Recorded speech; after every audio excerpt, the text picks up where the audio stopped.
pada saat Christchurch mendapat serangan teroris, maka langsung Indonesia di Dewan Keamanan mengeluarkan press statement mengutuk aksi terorisme tersebut. Kita tidak hanya memperjuangkan kepentingan nasional kita, karena kita membawa juga suara dari negara berkembang, suara dari negara-negara Muslim. Itu betul-betul harus memerlukan keberpihakan kita terhadap Palestina sangat tebal, sangat obvious, dan ini sangat dihargai oleh Palestina. Oleh karena itu, Indonesia berusaha untuk memberikan kontribusi lebih.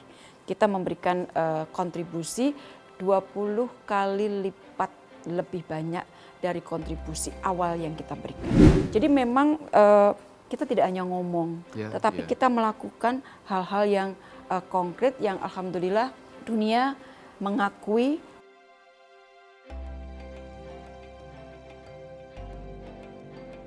Jumpa lagi dengan saya Abdul Qahar di Newsmaker Medcom.id, cerdas dan bernas. Sobat Medcom, selama ini diplomasi kerap dibayangkan mengawang-awang oleh banyak kalangan. Namun di tangan menteri yang satu ini, diplomasi mulai dirasakan betul-betul hadir di tengah-tengah masyarakat. Nah, kenapa seperti itu? Lalu bagaimana strateginya sehingga diplomasi itu betul-betul bisa dirasakan sampai pada lapisan yang paling bawah sekalipun? Nah, Anda akan saya ajak untuk berbincang soal diplomasi Indonesia dengan Menteri Luar Negeri perempuan yang pertama di Indonesia, Menteri Luar Negeri Retno Marsudi. Yuk ikuti perbincangannya. Sobat Medcom, di samping saya sudah hadir Menteri Luar Negeri Retno Marsudi. Apa kabar Ibu Retno? Alhamdulillah baik, Iya, sehat. Sebelumnya saya ingin mengucapkan selamat dulu untuk dua hal.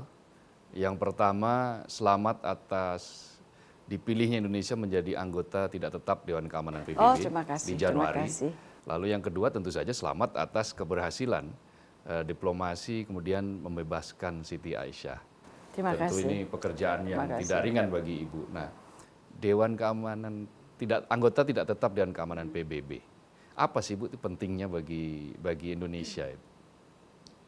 Pertama terima kasih, itu semuanya proses sampai di titik di tanggal 8 Juni tahun lalu di mana kita kemudian mendapatkan dukungan dari 144 negara dari 190 negara. Ini merupakan satu kerja panjang yang jelas lebih dari 2 tahun kita berkampanye, melobi, tetapi juga kerja seluruh anak bangsa karena tidak hanya para diplomat yang bekerja, tetapi juga kita dibantu oleh banyak sekali orang dengan profesi masing-masing.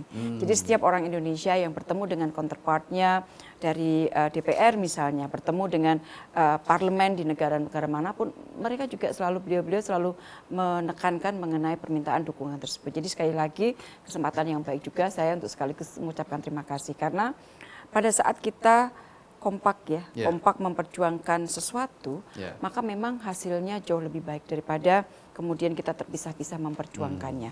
Satu itu. Kemudian mengenai Siti Aisyah. Siti Aisyah ini juga proses yang sangat panjang, yang kita bekerja lebih dari 2 tahun lah, 2 tahun lebih sedikit, melakukan pendampingan baik pendampingan kekonsuleran maupun pendampingan hukum kepada Siti Aisyah. Sebenarnya untuk memastikan hak-hak hukum dia tidak terkurangkan. Nah, bahwasanya upaya kita kemudian berujung pada pembebasan Siti Aisyah merupakan sesuatu yang patut kita syukuri. Nah, kembali ke pertanyaan, apa sih sebenarnya yang membuat kita cukup bangga untuk menjadi anggota tidak tetap Dewan Keamanan PBB. Dimanapun juga posisi itu diperebutkan oleh semua bangsa.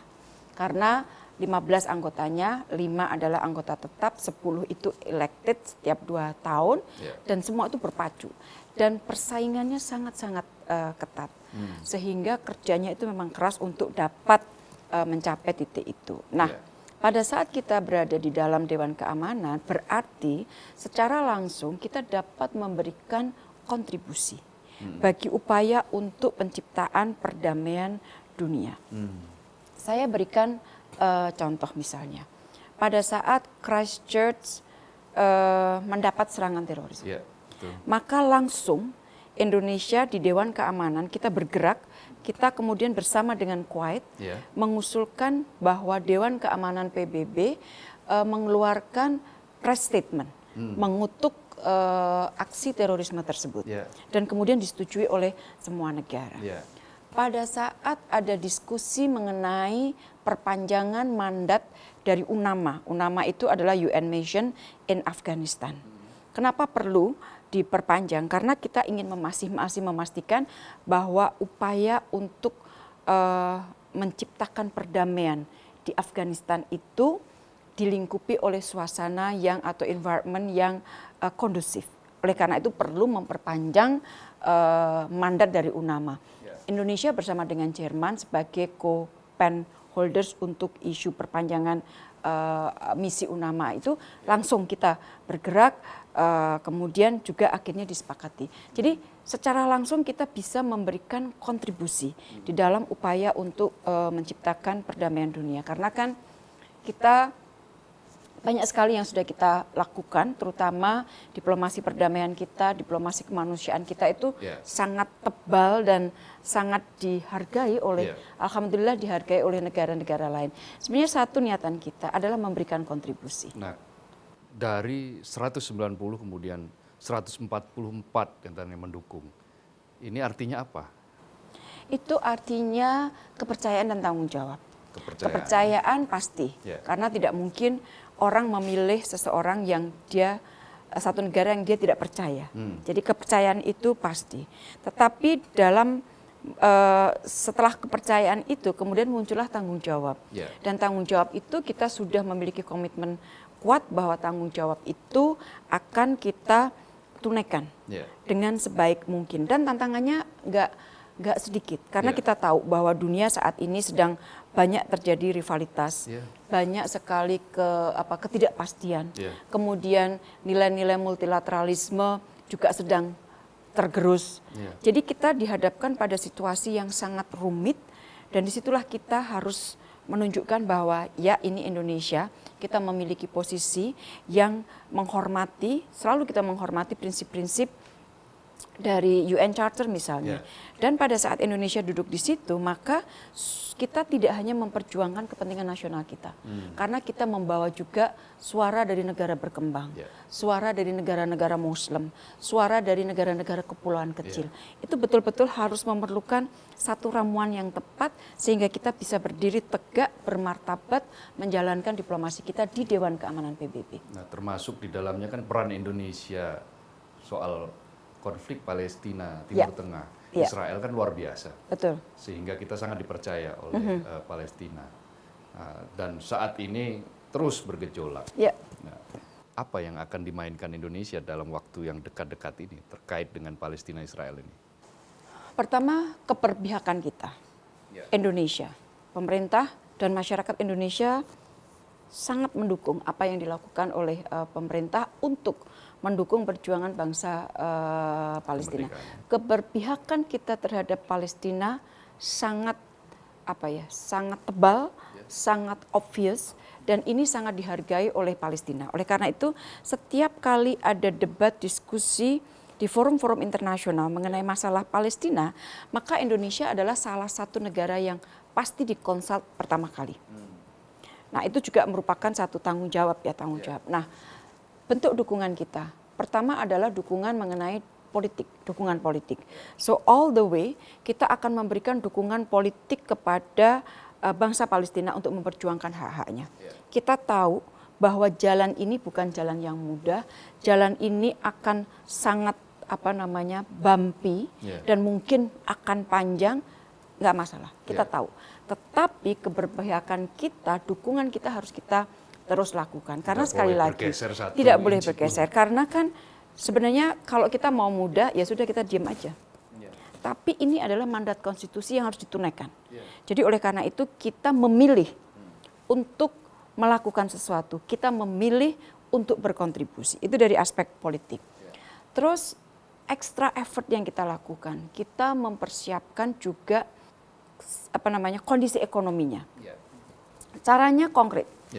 Beberapa produk ekspor Palestina ke Indonesia. Sebenarnya prosesnya ini cukup lama, tapi baru kemudian ini bentuk kepedulian kita putuskan kita berikan tarif nol. Untuk tarif 0% untuk masuk ke Indonesia. Dengan begitu daya saing dia akan naik dan mudah-mudahan berarti produknya akan lebih banyak terjual. Dengan produknya semakin banyak terjual, maka berarti ada penguatan kapasitas ekonominya dia. Itu juga salah satu bentuk kepedulian kita kepada Palestina. Bentuk lainnya, pengungsi Palestina. Ada lebih dari 5 juta pengungsi Palestina yang tinggal di beberapa negara. Ada satu UN agencies yang ditugasi untuk mengurus para pengungsi ini, namanya UNRWA. Nah, ada beberapa negara yang menurunkan dukungan finansialnya kepada UNRWA ini. Nah, Indonesia berusaha untuk memberikan kontribusi lebih. Jadi kalau kita hitung, saya baru saja kembali dari Amman, dari Jordan, dan saya bertemu dengan UNRWA, kita memberikan kontribusi 20 kali lipat lebih banyak dari kontribusi awal yang kita berikan. Ini betul-betul merupakan satu message signal yang kuat, this is Indonesia and this is Indonesia our position. Jelas untuk mensupport perjuangan bangsa Palestina, belum lagi yang dalam bentuk capacity building. Saya baru saja masuk ke kamp pengungsi di Amman. Kita memberikan capacity building untuk perempuan Palestina di kamp pengungsi.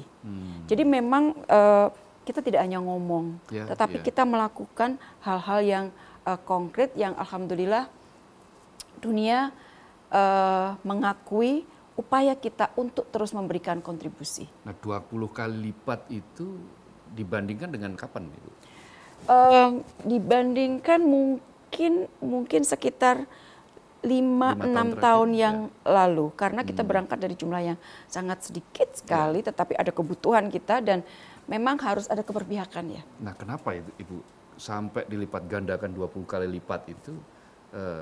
Kemauan politik apa yang mendorong sampai ke sana? Kita ingin melihat saudara-saudara kita, kalau kita melihat kamp pengungsi, itu bukan satu pemandangan yang bisa dinikmati pasti. Saya masuk ke kamp pengungsi Cox's Bazar di Bangladesh.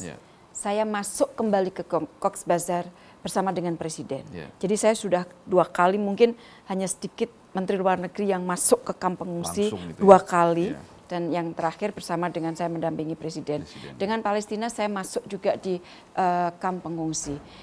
Kalau lebih dari 5 juta pengungsi, terus kemudian dia tidak mendapatkan dukungan, paling tidak dukungan finansial. Apakah bukan berarti masa depan mereka semakin kelabu? Dan kalau mereka tidak memiliki harapan apapun, maka banyak sekali resiko. Resiko macam-macam lah.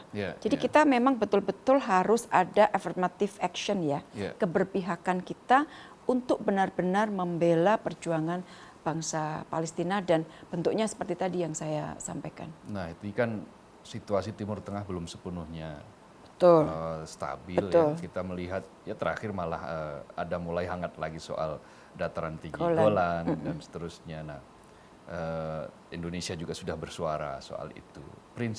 Prinsip utama apa yang sebetulnya yang akan dibawa Indonesia untuk kawasan Timur Tengah lah ya, paling tidak? Prinsipnya adalah sebenarnya Indonesia ingin melihat kawasan Timur Tengah ini sebagai kawasan yang stabil dan damai. Sudah terlalu banyak konflik bahkan perang yang terjadi di kawasan tersebut. Nah, semakin banyaknya konflik ini, semakin mengalihkan perhatian banyak negara untuk memberikan support kepada Palestina. Kalau konflik-konflik yang lain bisa diselesaikan, dan misalnya OKI sebenarnya kan didirikan untuk memperjuangkan Palestina. Jadi kita ingin, marilah kita fokus pada bantuan kita untuk Palestina. Sudah terlalu lama masalah ini pending. Oleh karena itu memang mau tidak mau kita berusaha untuk menyelesaikan konflik-konflik yang ada di Timur Tengah, karena Timur Tengah merupakan satu kawasan yang sangat strategis dan harapan Indonesia kawasan tersebut menjadi kawasan yang stabil dan damai. Strategis di bidang ekonomi mungkin atau katakanlah Potensinya banyak sekali. Potensinya banyak sekali dan ini juga kita suarakan di dalam Organisasi Kerjasama Islam (OKI). Jadi saya selalu bicara begini, Indonesia selalu bicara begini. Kalau kita gabungkan semua negara OKI, negara-negara Muslim, maka potensi kita sangat besar ya, sangat besar. Nah, yang dibutuhkan adalah bersatu, united. Demikian juga pada saat kita mengirim pesan ke Palestina. Kita tahu ada persaingan antara atau hubungan yang dinamis sekali antara Fatah dan Hamas. Dan pesan persatuan itu juga kita kirimkan. Oleh karena itu di OKI kita bilang, kalau saja kita ini bersatu seluruh negara anggota OKI, maka kita akan melihat gabungan sebuah potensi yang sangat besar untuk kepentingan dan kesejahteraan ummah. Jadi itu secara konsisten yang terus kita gaungkan baik di Timur Tengah, baik untuk Palestina maupun untuk OKI. Ibarat kita perjalanan misalnya 100 km, jalan menuju persatuan di Timur Tengah itu sudah sampai kilometer berapa, Ibu? Susah ya untuk diukur apakah sudah separuh atau belum. Kadang-kadang kita melihat satu konflik ya, kok kayaknya ini masih going nowhere, tiba-tiba ada satu extra effort yang luar biasa, terus tiba-tiba ternyata sudah mau sampai gitu. Tapi kalau dari sisi saya melihat sampai saat ini kita masih harus melalui jalan yang cukup panjang. Kecuali ada satu komitmen yang sangat kuat dari semua negara untuk mementingkan stabilitas dan perdamaian di Timur Tengah. Jadi memang drive-nya itu adalah political commitment. Drive-nya juga keinginan untuk memberikan kontribusi. Tentunya tidak semua negara pasti kepentingan satu negara dengan negara lain itu ada berbeda ya. Kita di ASEAN aja kepentingan kita 10 negara ini beda-beda. Tetapi karena ada satu political commitment yang kuat sehingga sudah lebih dari 50 tahun ASEAN ini bersatu dan menjadi motor bagi perdamaian dan stabilitas di kawasan. Nah, kita terkait nih dengan tadi saya sempat menyinggung Siti Aisyah. Sebagian kecil kalangan di Republik ini menyebut bahwa ya itu tidak ada upaya diplomasi. Artinya tidak ada upaya diplomasi yang signifikan katanya untuk mencoba untuk membebaskan Siti Aisyah. Artinya itu murni karena faktor pengadilan di Malaysia. Ada suara-suara seperti itu meskipun lebih banyak yang bersuara memberikan ucapan selamat kepada Ibu Menlu terutama. Nah, terhadap pandangan seperti ini apa yang Ibu ingin sampaikan? Sebenarnya setiap orang memiliki hak untuk menilai dan sebagainya. Tetapi yang ingin saya tekankan itu begini. Dari hari pertama sejak kasus itu muncul, kita sudah melakukan pendampingan. Baik pendampingan kekonsuleran maupun pendampingan hukum. Nah, pendampingan ini kita berikan dalam konteks perlindungan warga negara Indonesia. Perlindungan warga Indonesia. Nah, kalau kita bicara perlindungan warga negara Indonesia, kita bicara mengenai salah satu prioritas politik luar negeri. Karena yang melakukan pendampingan kekonsuleran, yang kemudian meng-hire para lawyer, itu adalah kita. Jadi itu adalah bentuk dari proses panjang diplomasi yang kita lakukan. Diplomasi itu bukan hanya negosiasi, melobi, dan sebagainya. Tapi diplomasi itu melindungi warga, meningkatkan ekonomi bangsa. Karena kan pemerintah sekarang, presiden ini kan adalah presiden yang sangat dekat dengan rakyat. Sehingga message pesan mandat yang diberikan presiden kepada saya sebagai Menteri Luar Negeri adalah dekatkan politik luar negeri dengan kepentingan rakyatmu. Dua perwujudannya apa? perlindungan warga negara Indonesia, masyarakat kita merasa terlindungi, negara hadir, dan Presiden mengatakan semakin rentan orang atau kelompok orang, maka mesin perlindungan harus lebih besar. Teorinya Presiden begitu. Yang kedua adalah diplomasi ekonomi. Kita sudah menembus pasar-pasar non-tradisional. Sudah 2 tahun ini kita menggarap Afrika, pasar Afrika secara sangat serius. Dan pada saat kita berjalan, kita tidak berjalan, para diplomat tidak berjalan sendiri. Jadi pada saat kita berjalan bersama dengan BUMN, kita berjalan bersama dengan bank kita berjalan dengan semuanya. Sehingga tugas para diplomat membuka jalan, kalau jalan sudah terbuka, monggo silahkan masuk. Oleh karena itu kan selama paling enggak 4 tahun ini, misalnya PT Inka mendapatkan pesanan kereta api yang cukup banyak dari Bangladesh. Dari Bangladesh ya. Terus kemudian produk-produk dari PT Dirgantara Indonesia mendapatkan pesanan pesawat dari Afrika. Minggu yang lalu saya melepas 4 bus coach yang dipesan oleh Bangladesh, bikinan perusahaan kita, dan itu adalah 4 dari sekian bus yang dipesan. Jadi ada pesanan lagi untuk double decker misalnya 10. Jadi betul-betul kita bicara, jadi diplomasi itu tidak harus sesuatu yang ngawang, yang rakyat nggak ngerti. Bu ngapain sih Bu, ngomong apa sih, aku nggak ngerti. Jadi kita harus menghadirkan diplomasi politik luar negeri itu dekat dengan rakyat. Sesuatu yang real, yang bisa dirasakan langsung ya. Siti Aisyah, perlindungan itu is part of diplomacy. Jadi jawabannya itu. Jadi artinya pihak, ya kita percaya bahwa pihak Siti Aisyah pun juga sudah mengakui bahwa dia merasakan negara hadir.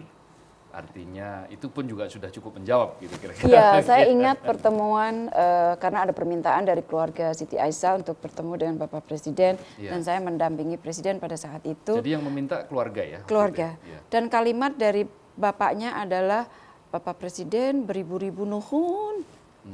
Karena dari Sunda ya, dari Banten, dari Banten jadi beribu-ribu nuhun. Jadi saya kira ya itu yang diungkapkan oleh keluarga. Tentunya kita kalau yang namanya bertugas, negara bertugas, pemerintah bertugas, kita tidak mengharapkan ucapan terima kasih. Kita harus melakukan tugas kita tunaikan sebaik mungkin, karena itu sudah kewajiban. Nah, ini kan terkait dengan perlindungan TKI, sudah ada 300-an lebih yang berhasil dibebaskan dari hukuman mati. Tetapi kalau menurut data Migrancare masih ada seratusan lah ya, masih ada seratusan yang sekarang sedang berada dalam posisi seperti itu. Nah, bagaimana strategi yang sekarang kita kembangkan untuk melindungi ini yang 100? Ya, kuncinya tetap di pendampingan. Jadi setiap kali ada masyarakat, warga negara Indonesia yang menghadapi masalah hukum, maka yang kita berikan adalah pendampingan kekonsuleran, pendampingan hukum. Kenapa kita harus berikan pendampingan? Kita ingin memastikan bahwa hak-hak hukum mereka tidak terkurangkan. Jadi ada beberapa kasus misalnya, memang faktanya katakanlah ada kejadian pembunuhan. Kalau dilihat dari faktanya, ya ada korban. Tetapi dengan pendampingan dari kita, maka kita berusaha juga untuk menggali informasi, dan kalau warga negara kita, ada pihak dari KBRI atau KJRI, dia kan rasa takutnya hilang. Dia bisa bercerita. Nah, dari cerita itu kemudian banyak sekali menolong, dalam artian, ya saya terpaksa melakukan itu katakanlah karena saya membela diri, karena saya pada saat itu mau, mohon maaf, mau diperkosa, atau banyaklah cerita. Nah, ini kemudian yang dijelaskan kepada sidang. Sidang pengadilan ya? Ya, dan kemudian katakanlah sidang memutuskan untuk mengurangkan hukuman atau lain-lain. Banyak sekali kemungkinan. Nah, kalau di Arab Saudi memang untuk kasus-kasus pembunuhan sangat tergantung pada pengampunan dari keluarga. Dari keluarga korban. Oleh karena itu kita juga melakukan pendekatan. Jadi sudah kalau kita pikir tuh sudah sudah betul-betul jauh banget yang kita lakukan untuk melindungi. Betul. Karena kita juga melakukan lobby kepada korban. Saya punya satu cerita menarik. Ada satu diplomat saya yang memang dia punya passion yang luar biasa untuk perlindungan. Ada Di mana itu? di Jeddah. Di Jeddah. Jadi ada satu kasus hukum menyangkut masalah pembunuhan yang keluarga korban mengatakan tidak. Ini orang harus tetap dihukum mati. Nah, kebetulan keluarga dari korban itu ibunya udah sepuh. Jadi ini diplomat muda saya itu terus menjalin komunikasi silaturahmi dengan si ibu yang sudah sepuh. Terus kebetulan dia berbahasa Arab dengan baik. Jadi dia terus ngobrol sama ibunya. Dan akhirnya terjadi suatu ikatan emosi antara ibu dengan diplomat kita. Pada suatu ketika diplomat kita ini sedang berada di rumah itu, si ibu sakit. Diplomat kita lah ini yang membawa si ibu ke rumah sakit. Terus kemudian setelah sembuh, si ibu mengatakan kepada pengadilan, saya ampunkan dia. Jadi banyak sekali, saya suka merinding kalau cerita kayak gitu. Banyak sekali kisah-kisah yang mengharukan di balik perlindungan masyarakat, perlindungan WNI. Tapi yang pasti, kalau kita sudah bertekad untuk melindungi warga negara Indonesia, maka kita sudah tidak punya jam kantor. Tidak ada 9 to 5, tidak ada 9 sampai 5, dan memang harus pakai hati. Karena banyak sekali masalah yang mereka hadapi. Jadi seperti kayak Ibu contohkan tadi, ketika kebetulan di rumah pasti itu tidak ada ukuran lagi soal durasi waktu dia dalam bekerja. Kalau saya udah handphone itu udah ada di tangan terus, bahkan kalau tidur pun handphone ada di sebelah kanan. Sewaktu-waktu ya kita tidak pernah mengharapkan ada krisis, tapi kalau misalnya di benua Amerika ada krisis, berarti kan kalau dia siang berarti kita tengah malam. Betul. Nah itu kita harus ya itulah konsekuensi dari kerja seorang diplomat. Nah, Ibu kan termasuk akhirnya yang dibanggakan oleh Pak Jokowi dari hasil-hasil ini. Tentu saja di beberapa event Pak Jokowi menyebut Sri Kandi kami, Sri Kandi yang tangguh-tangguh gitu kan. Nah, tentu saja termasuk Ibu. Ibu pernah memimpikan menjadi Menteri Luar Negeri? Nggak berani mimpi saat itu. Karena saya sadar saya ini siapa sih. I'm nobody. Saya datang dari keluarga yang sangat sederhana. Yang saya miliki cuman waktu sekolah ya belajar, waktu kerja ya berusaha yang terbaik yang bisa saya berikan. Terus ya mungkin rezeki ya. Tapi ini tanggung jawab yang sangat besar yang dari sejak awal pada saat Presiden kemudian memberikan kepercayaan itu, saya sudah berjanji bahwa saya harus berusaha untuk menunaikan tanggung jawab ini dengan sebaik-baiknya. Nah, dengan posisi Ibu sebagai yang Pak Jokowi menyebut sebagai Sri Kandi, kaum perempuan, apakah ada pengaruhnya terhadap diplomasi kita sehingga kita lebih enak, lebih sejuk? Banyak hal yang dimudahkan. Banyak hal. Karena saya seorang perempuan. Ada ya, jadi pengaruh banyak sekali. Jadi perempuan itu biasanya memberikan sentuhan-sentuhan yang tidak diperhatikan oleh laki-laki. Banyak sekali contohnya. Misalnya begini, kalau setiap kali saya mau negosiasi atau mau ketemu dengan counterpart saya biasanya harus ada waktu buat saya untuk membaca ini counterpart saya ini siapa, latar belakangnya apa, hobinya apa, itu detail. Detail sampai tanggal lahirnya. Jadi pernah suatu ketika saya bertemu, terus saya bicara dengan dia, gini, ulang tahunmu itu adalah hari yang dirayakan oleh seluruh rakyat Indonesia, yang jumlahnya ratusan juta. Dia kaget, why? Karena kamu lahir tanggal 17 Agustus. Udahlah selesai kalau kayak gitu. Urusan semuanya menjadi selesai. Jadi kadang-kadang mulai dari hal yang kecil, tetapi saya belajar bahwa bagaimanapun juga hubungan pribadi itu harus dibangun, dipelihara dengan baik. Jadi sekarang komunikasi saya dengan para menteri luar negeri itu sudah semuanya langsung sehingga mempercepat semua masalah yang kalau dia muncul masalah kita cepat bisa selesaikan. Siapa yang menginspirasi Ibu untuk dalam hal diplomasi luar negeri yang Ibu sangat ini menginspirasi saya sehingga saya juga sebagian saya melakukan itu cara-cara diplomasi seperti itu. Sebenarnya gabungan. Saya pernah punya ada almarhum Duta Besar Abdul Ihsan. Itu beliau duta besar saya di Belanda. Yang saya pelajari dari beliau itu adalah keberpihakan terhadap orang yang lemah. Jadi saya tuh begitu ada orang yang lemah yang dicederai gitu, itu pengen langsung lompat gitu. Karena saya juga berasal dari keluarga yang bukan keluarga yang berada ya. Jadi saya tahu apa artinya susah itu apa. Saya tahu persis. Ya, merasakan. Nah, misalnya itu. Terus saya belajar juga dari almarhum Duta Besar Arizal Effendi.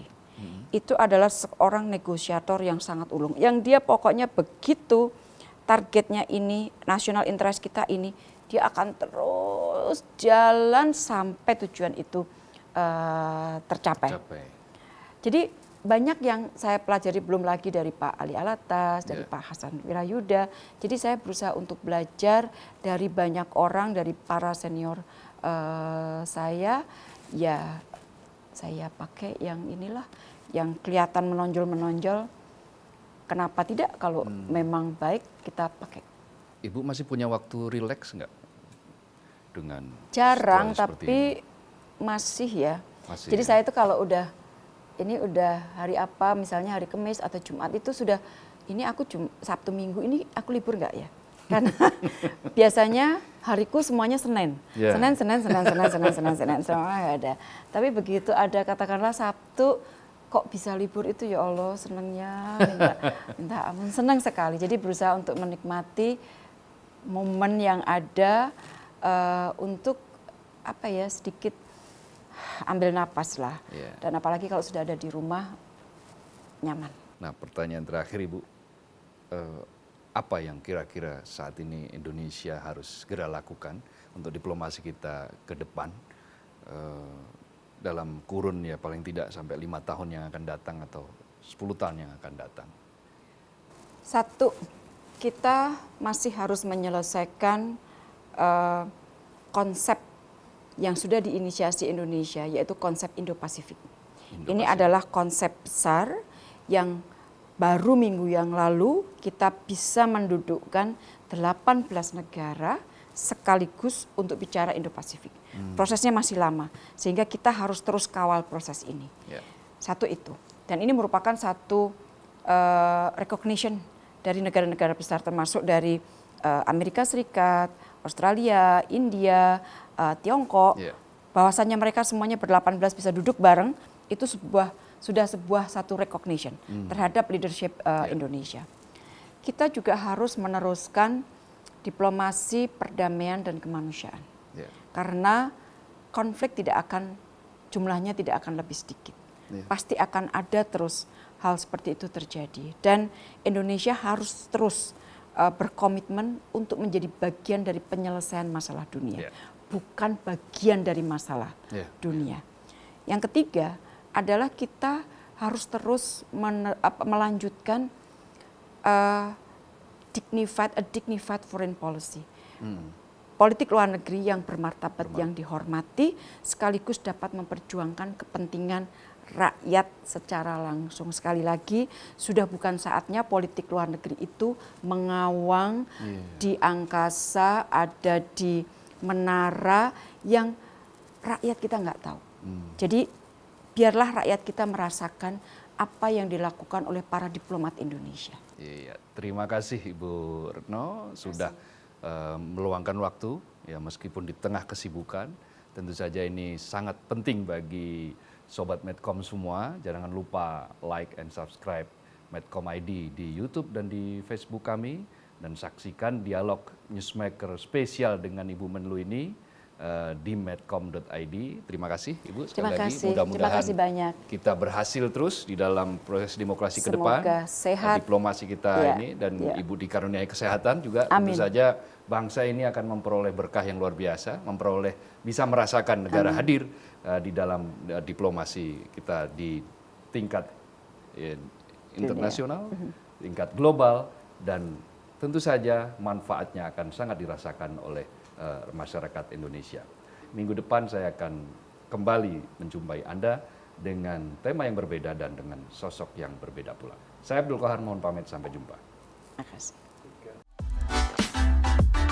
Should we